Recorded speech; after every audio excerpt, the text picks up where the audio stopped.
Kila mwaka tarehe 8 ya mwezi wa 3 huwa tunaadhimisha siku ya mwanamke duniani.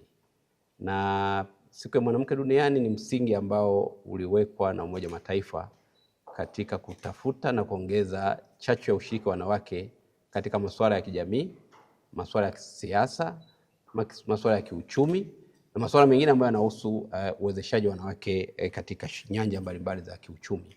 Na mwaka huu, mwaka 2026, siku ya wanawake duniani inaadhimishwa kimikoa kama alivyoeleza Mheshimiwa Waziri mwenye dhamana ya maendeleo ya jamii, wanawake na watoto, Dr. Dorothy Gwajima. Na sisi katika mkoa wetu wa Geita tumebahatika kwamba kwa sababu maadhimisho ya mwaka huu yanaadhimishwa katika level ya mikoa, Wizara ya Maendeleo ya Jamii, Jinsia na Watoto imeichagua mkoa wa Geita kuwa mwenyeji kwa upande wa wizara, na kiongozi wa wizara Dr. Dorothy Gwajima, waziri wetu, atakuja katika mkoa wetu wa Geita kuja kushiriki maadhimisho hayo ya siku ya mwanamke.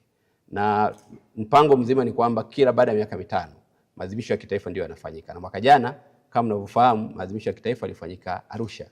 Na kwa hiyo kuanzia 2026 tunaadhimisha katika ngazi ya mikoa, na wizara imejiwekea utaratibu wa kutoka sehemu moja kwenda sehemu nyingine kujumuika na mkoa husika katika maandalizi. Kwa hiyo kwa mwaka huu 2026 sisi mkoa wa Geita tumepewa heshima ya kuwa mwenyeji wa maadhimisho haya ya siku ya mwanamke duniani, kwa maana ya kwamba wizara itakuja kuungana nasi sisi wana Geita, wanawake, wanaume wote kwa pamoja, ili tuweze kuyaadhimisha maadhimisho yetu haya ambayo ni muhimu sana kwa jamii yetu kwa ujumla.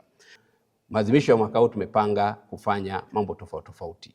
Kwanza, maadhimisho yetu yataanza tarehe 6 ya mwezi huu wa 3 na hitimisho litakuwa tarehe 8 ya mwezi wa 3 mwaka 2026 katika uwanja wa Karangarara.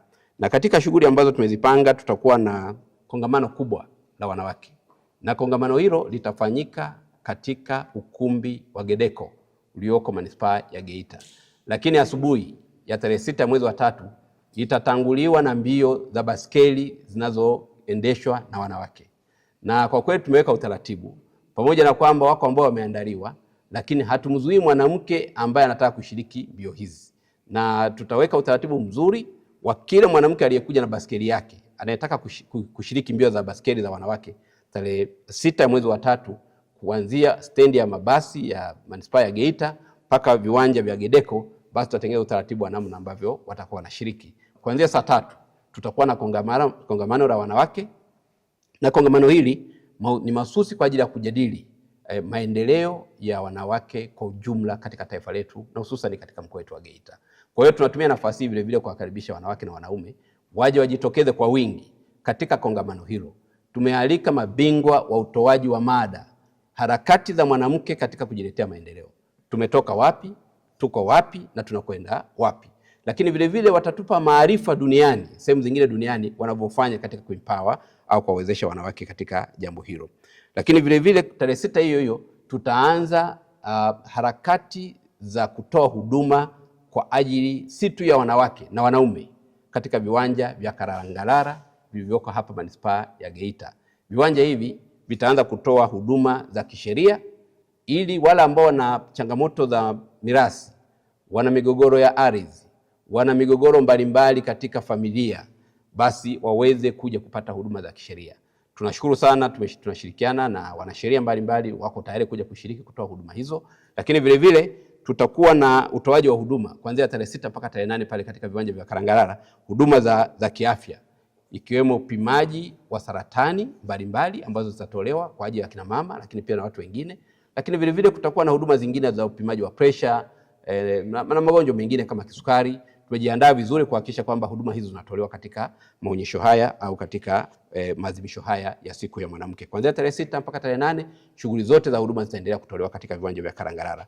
Huduma zingine ambazo zitatolewa ni huduma ambazo zinatolewa na taasisi, zikiwemo huduma za fedha, TRA. Wako watu ambao wana changamoto za kimapato, wanahitaji kupata elimu na maarifa zaidi, na pale pia tutatoa huduma hizo kwa ajili ya kuwawezesha wanawake katika eneo. Na sisi katika mkoa wetu wa Geita, taasisi kama Tume ya Madini itashiriki kamilifu, kwa sababu tungependa zaidi wanawake wajione wamefika wapi katika ushiriki kwenye sekta madini. Kwa hiyo wataalamu wa sekta madini watakuwepo katika maonyesho hayo, na hivyo kila mwanamke ambaye anatamani kushiriki kwenye sekta madini na wanaume ambao kwa kweli wako wengi, lakini wanawake nawahamasisha zaidi wajitokeze, wahakikishe wanashiriki kikamilifu katika eneo hilo ili waweze kujifunza namna ya kumiliki leseni, namna ya kushiriki uchimbaji na kazi nzuri iliyofanywa Dr. Samia Suluhu Hassan ya kuwawezesha Watanzania katika sekta ya madini. Kwa hiyo maonyesho haya na huduma hizi ambazo zitatolewa katika viwanja vya Kalangalala vitaambatana na fursa za kibiashara.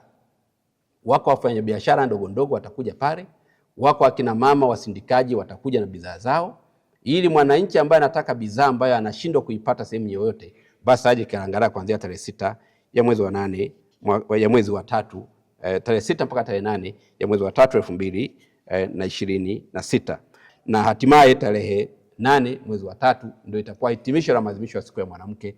Na hivyo tunatarajia wananchi wengi zaidi katika mkoa wetu wa Geita wajitokeze, washiriki katika maadhimisho hayo, washiriki maandamano, lakini pia washiriki kuona bidhaa ambazo zinatengenezwa na wanawake. Nitumie nafasi hii tena kuwashukuru sana, na sasa nitamke rasmi kwamba karibuni sana kwa ajili ya maadhimisho ya siku ya mwanamke katika mkoa wa Geita. Asanteni sana kwa kunisikiliza.